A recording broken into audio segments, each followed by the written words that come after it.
कल्पना कीजिए, एक ऐसा राजा जिसने हजारों वर्ष तक कठोर तपस्या की, देवताओं को प्रसन्न किया, भगवान शिव को मनाया और स्वर्ग से मां गंगा को धरती पर लाने का असंभव कार्य उन्होंने संभव करके दिखाया। लेकिन कहते हैं जब मां गंगा उनके पीछे पीछे चल रही थी, तब एक क्षण के लिए ऐसा आया समय कि भागीरथ ने पीछे मुड़कर देख लिया और उसी कारण मां गंगा एक स्थान पर रुक गईं। क्या यह सच है? भागीरथ ने पीछे मुड़कर आखिर क्यों देखा और वहीं महाबहन या मनवाहन नाम के स्थान तक ही क्यों पहुंची? भागीरथ के पूर्वजों को आखिर श्राप किस कारण से दिया गया? आइए इस वीडियो में हम जानेंगे गंगा अवतरण की एक रहस्यमयी कथा, जिसके बारे में बहुत कम लोग जानते हैं। आइए अब हम शुरू करते हैं। बहुत समय पहले सूर्यवंश में एक महान राजा हुए, जिनका नाम था राजा सागर। उनकी दो रानियां थीं, केसरी और सुमति। केसरी ने एक पुत्र को जन्म दिया जिसका नाम असमंजस था। वहीं सुमति से 60,000 पुत्र हुए। राजा सागर एक शक्तिशाली और प्रतापी राजा थे। उन्होंने अपने साम्राज्य का विस्तार करने के लिए अश्वमेध यज्ञ करने का निर्णय लिया। अश्वमेध यज्ञ में एक घोड़े को स्वतंत्र छोड़ दिया जाता है।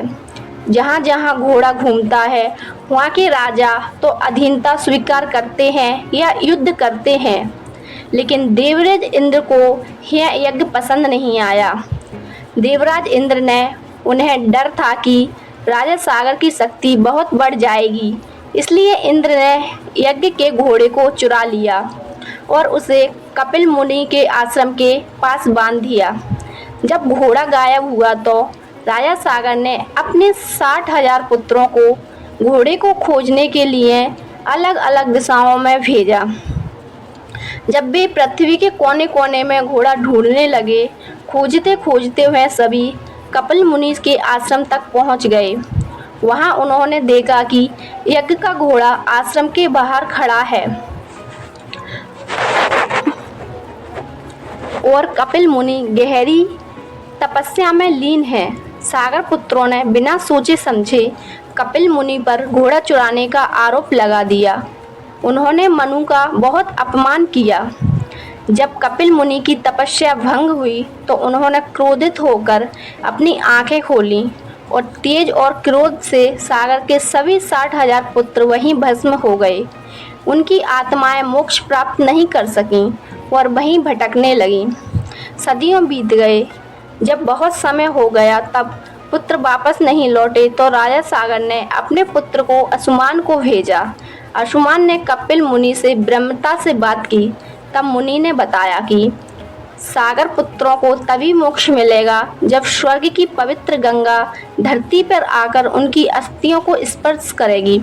अंशुमान ने तपस्या की, लेकिन वे मां गंगा को धरती पर नहीं ला सके तथा इसमें असमर्थ रहे। उसके बाद राजा दिलीप ने भी प्रयास किया, बहुत सी तपस्या की, लेकिन वह भी मां गंगा को धरती पर लाने में असमर्थ रहे। राजा दिलीप के पुत्र थे भागीरथ। वे बचपन से ही धर्मप्रिय, दयालु और तपस्वी स्वभाव के थे। जब उन्होंने अपने पूर्वजों की दुखद स्थिति का पता चला तो उन्होंने संकल्प लिया कि वे किसी भी कीमत पर मां गंगा को धरती पर लाकर अपने पूर्वजों को मोक्ष दिलाएंगे। राजा भागीरथ ने अपना राजपाट छोड़ दिया और हिमालय की ओर चल दिए। उन्होंने वर्षों तक एक कठोर तपस्या की, कभी एक पैर पर खड़े होकर, कभी भोजन त्याग कर, कभी खड़े होकर, कभी तपती धूप में बैठे रहे तो कभी कड़ाके की ठंड में ध्यान लगाते रहे। उनकी भक्ति और तपस्या से प्रसन्न होकर माँ प्रकट हो गईं। माँ गंगा ने कहा, हे भागीरथ, मैं तुम्हारी तपस्या से प्रसन्न हूँ। मैं धरती पर आने के लिए तैयार हूँ, लेकिन मेरा इतना प्रचंड वेग है कि धरती मेरे प्रवाह को सहन नहीं कर पाएगी। मैं धरती से पाताल चली जाऊंगी। तब भागीरथ ने भगवान शिव की आराधना की। भागीरथ ने भगवान शिव की घोर तपस्या की, क्योंकि माँ गंगा को वही अपने जटाओं में समा सकते थे। कई वर्षों के बाद भगवान शिव प्रकट हुए और बोले, हे भागीरथ, मैं गंगा के बेग को अपनी जटाओं में धारण करूंगा। जब माँ गंगा स्वर्ग से पृथ्वी पर उतरी तो उन्होंने प्रवाह अत्यंत भयंकर था, लेकिन भगवान शिव ने अपनी विशाल जटाओं में बांध लिया। कुछ समय बाद शिव जी ने अपनी जटाओं से गंगा की एक धारा पृथ्वी पर छोड़ी। यही पवित्र धारा आगे चल गंगा नदी कहलाई। भागीरथ आगे चलते गए और माँ गंगा उनके पीछे बहने लगीं। माँ गंगा की एक ही शर्त थी कि अगर तुमने पीछे मुड़कर देखा तो मैं उसी स्थान पर रुक जाऊंगी।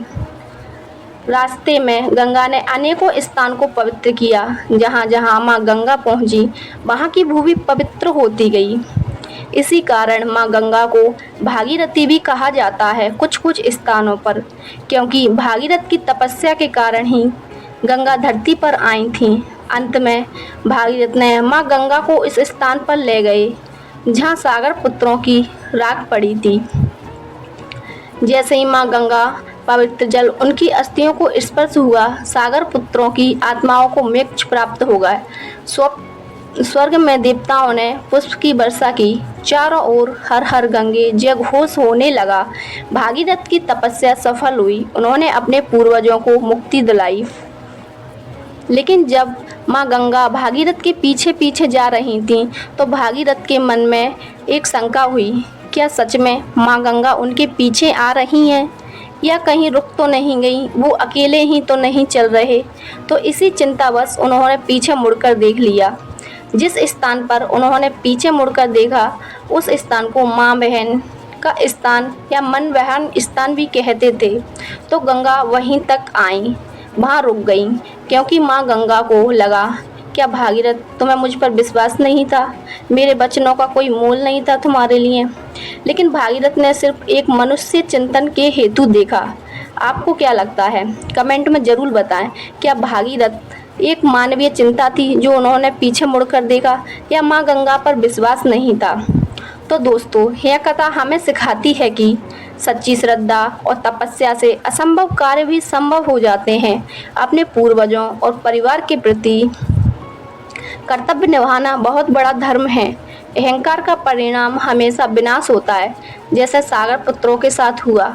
और माँ गंगा केवल एक नदी नहीं, बल्कि आस्था, मोक्ष, पवित्रता का एक प्रतीक है। सच्ची श्रद्धा हमारे मन में होनी चाहिए।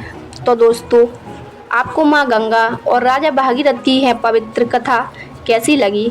कमेंट बॉक्स में हर हर गंगे अवश्य लिखें। अगर आपको ऐसी ही धार्मिक रहस्यमयी कथाएं पसंद हैं तो वीडियो को लाइक करें और चैनल को सब्सक्राइब करें। धन्यवाद। हर हर गंगे।